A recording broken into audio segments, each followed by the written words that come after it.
আমার পেজে অনেকের রিকোয়েস্ট ছিল সাদা মিষ্টির রেসিপি শেয়ার করার জন্য ছানা দিয়ে, তো আজকে সেই রেসিপিটা শেয়ার করব। এভাবে একবার ছানার মিষ্টি বানালে কখনো আর দোকান থেকে কিনে খাবেন না, একদমই পারফেক্ট একটা রেসিপি। তো প্রথমে আমি একটা বাটিতে 2 টেবিল চামচ পরিমাণে নর্মাল পানি আর 2 টেবিল চামচ পরিমাণে সাদা ভিনেগার মিশিয়ে এক সাইডে রেখে দিলাম। অন্য একটা বড় পাতিলে আমি 2 লিটার পরিমাণে দুধ নিয়ে নিচ্ছি। এখানে আমি আড়ংয়ের যে ফুল ক্রিম দুধ আছে সেটাই নিয়ে নিয়েছি। চাইলে আপনারা গুঁড়ো দুধ দিয়ে করতে পারবেন, তবে অবশ্যই ফুল ক্রিম হতে হবে। দুধ জ্বালিয়ে বলক তুলে নিতে হবে। ভালোভাবে বলক উঠে গেলে এরপরে আমরা ছানার কাটার জন্য আগে থেকে যে পানি এবং ভিনেগার মিশিয়ে রেখেছিলাম সেটা দিয়ে দিব। এ পর্যায়ে চুলোর আঁচটা একদমই কমিয়ে দিতে হবে, দিয়ে হালকা একটু নেড়েচেড়ে মিশিয়ে রেখে দিব 3 থেকে 4 মিনিটের জন্য। এরই মাঝে পারফেক্টভাবে ছানা কাটা হয়ে যাবে। এখন সঙ্গে সঙ্গে এই ছানাটা একটা ছাঁকনির উপরে ছেঁকে নিতে হবে। দেরি করলে কিন্তু ছানাটা শক্ত হয়ে যাবে, এই জন্য ছানা নরম থাকতে থাকতে এই কাজটা করতে হবে। এরপর ঠান্ডা পানি দিয়ে উপরে একটা কিচেন টিস্যু রেখে দিব, দিয়ে আধা ঘন্টার জন্য রেখে দিব। এর মাঝে এক্সট্রা পানিটাও ঝরে গেছে। আধা ঘন্টা পরেই যে টিস্যুটা আমি উঠিয়ে নিচ্ছি। 2 লিটার দুধের ছানা কাটার পরে এখানে পরিমাণে অনেকটাই হয়েছে, আমি আর কাপ দিয়ে মেপে নিইনি। আর এই ছানার সাথে আমি 2 টেবিল চামচ গুঁড়ো দুধ, 2 টেবিল চামচ সুজি, 2 টেবিল চামচ ময়দা আর 1 চিমটির মতো বেকিং পাউডার আর 1 টেবিল চামচ তেল দিয়ে ভালো করে মেখে নিতে হবে। এই যে আমি কিন্তু অলরেডি উপকরণগুলো দিয়েছি, তবে আমার ক্যামেরায় চার্জ ছিল না, এই জন্য এটা স্কিপ হয়ে গেছে। এটা ডলে ডলে ভালো করে মেখে নিতে হবে, যেন ছানায় কোনো প্রকার দলা দলা ভাব না থাকে। একদমই মিহি হয়ে গেলে হাতটা ভালো করে ধুয়ে আপনারা মিষ্টি যেমন সাইজের করতে চান ঠিক তেমন করে এই যে ভাগ করে নিতে হবে।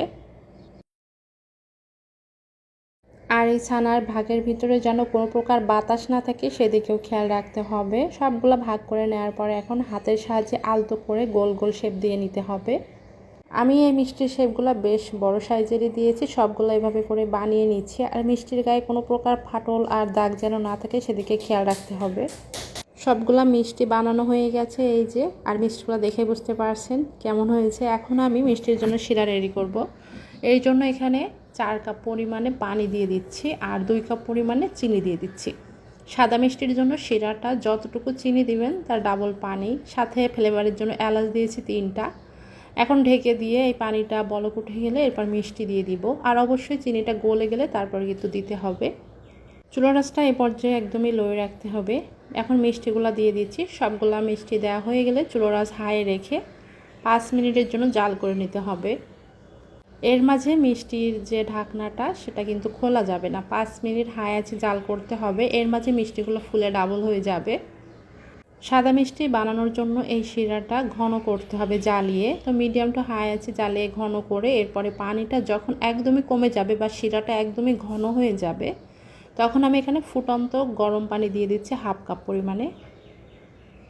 এই পানিটা একদমই আলতোভাবে মিশিয়ে আবারও ঢাকনা দিয়ে ঢেকে রেখে দেব এই পানিটা কমে যাওয়া পর্যন্ত। এভাবে করে প্রায় আমি 3 কাপ পরিমাণে পানি 6 বারে দিয়ে দিয়েছি।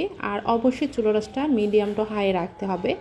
আর মিষ্টির পরিমাপটা যদি আপনারা সঠিকভাবে করেন, মানে আমি যে উপকরণগুলো দিয়েছি, তাহলে একটা মিষ্টিও ভেঙে বা ফেটে যাবে না। এরপরে এই যে ঢেকে রেখে দিয়েছিলাম সারা রাতের জন্য, মিষ্টিগুলো কিন্তু হয়ে গেছে আর দেখেই বুঝতে পারছেন। হোটেলের কেনা মিষ্টির থেকে বাসায় বানানো এই মিষ্টির স্বাদটা কিন্তু অনেক বেশি ভালো আসে। আর এভাবে মিষ্টি আসলে বানাতে পারলে কখনোই দেখবেন দোকান থেকে কিনে খাওয়ারই নাম করবেন না। আজকের রেসিপিটা যদি ভালো লেগে থাকে অবশ্যই বেশি বেশি করে শেয়ার করে দিবেন। এখন এই সাদা মিষ্টিটা কেমন হয়েছে আমি কেটে শেয়ার করছি। আমার পেজে কিন্তু অনেকেই রিকোয়েস্ট করেছিল এই ধরনের মিষ্টি রেসিপি দেওয়ার জন্য, তো তাদের রিকোয়েস্ট রাখার জন্য শেয়ার করলাম। আর মিষ্টিগুলো কেমন হয়েছে আপনারা ভিতরটা দেখেও বুঝতে পেরেছেন। সবাই ভালো থাকবেন। আল্লাহ হাফেজ।